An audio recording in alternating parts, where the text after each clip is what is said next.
कंधमाल जिला दारिंगबाड़ी ब्लॉक मांडीपंका गाँव में आंबटाकुआ जाऊ खाई दुई महिला मृत्यु घटना राज्य सरकार बर्षिंट वरिष्ठ नेता विजय महापात्र। आज विजय महापात्र और पूर्वतन विधायक सालुगा प्रधान मांडीपंका गाँव में पहुंची लोकंर अभियोग शुणिथिले। राज्य सरकार मंत्री माने भुवनेश्वर बसी दायित्वहीन मंतव्य देउछंती। वास्तव चित्र हेउछि ए गाँवर लोके चाउल पाई नथिले। अभाव और पेट विकल से आंबटाकुआ जाऊ खाइथिले। दुई जनकर मृत्यु होगा पर गत 2 तारिख में सरकार लोकंकु चाउल देइछंती। खाली आरडीसी तदंत करदेले समस्यार समाधान हो जिवनी बोली से कहिछंती। आदिवासी प्रतिनिधित्व करुथिबा मुख्यमंत्री एजाएं काहींकि मांडीपंका आसी नाहांती बोली विजय महापात्र प्रश्न करिछंती। खाद्याभाव सहित पानीय जलर सुविधा नाही।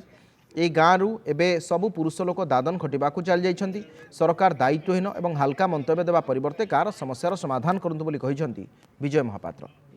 सेहीपरि सालुगा प्रधान सरकार खामखियाली नीति को समालोचना करिसेंती। टेलीकम नेटवर्क नथिबारु गुरुवार जड़े गर्भवती महिला मोटरसाइकेल प्रथमे ब्राह्मणी गाँ सेठारु आंबुलांस रे ब्रह्मपुर निया जाइथिला। एमकेसीजी रे महिला मृत्यु हो जाइथिबा जड़े वार्ड मेंबर अभियोग करथिले। परिस्थिति प्रकृति में बहुत भयावह सत्य घटनाटा एपर्यंत प्रकाशित हो पारु नाही।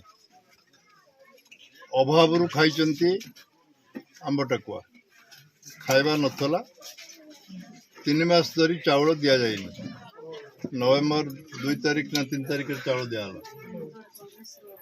चाउल जदि पाखे था तेरे आंबटाकुआ खाई न था।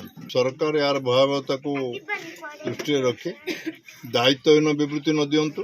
आदिवासी महिला माने आंबटाकुआ खाई जो 2 जन मृत्युवरण करिशार दायित्व संपन्न लोक होकर खाद्य जोगाण मंत्री से जो भली भाव में कथबार्ता कर आदिवासी मानकर आंबटाकुआ पारंपरिक खाद्य बोली यही अधिकार ताकू किए देला।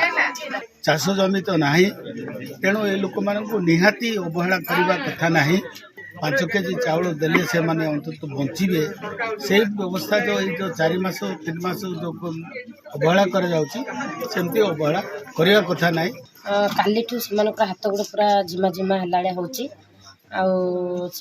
खाद्य ठीक से देले भी खाद्य जोटा खाऊँ जनकर टे बांति है मुझे आसिक देखिली टैबलेट गुड़ा देते से खाईदे कहलु खाइले खाइला से शैले से 2 जन टे बाट को आसने ठीक अच्छा आउ जड़े टोटाल बेड रु उलुनी कि बसु।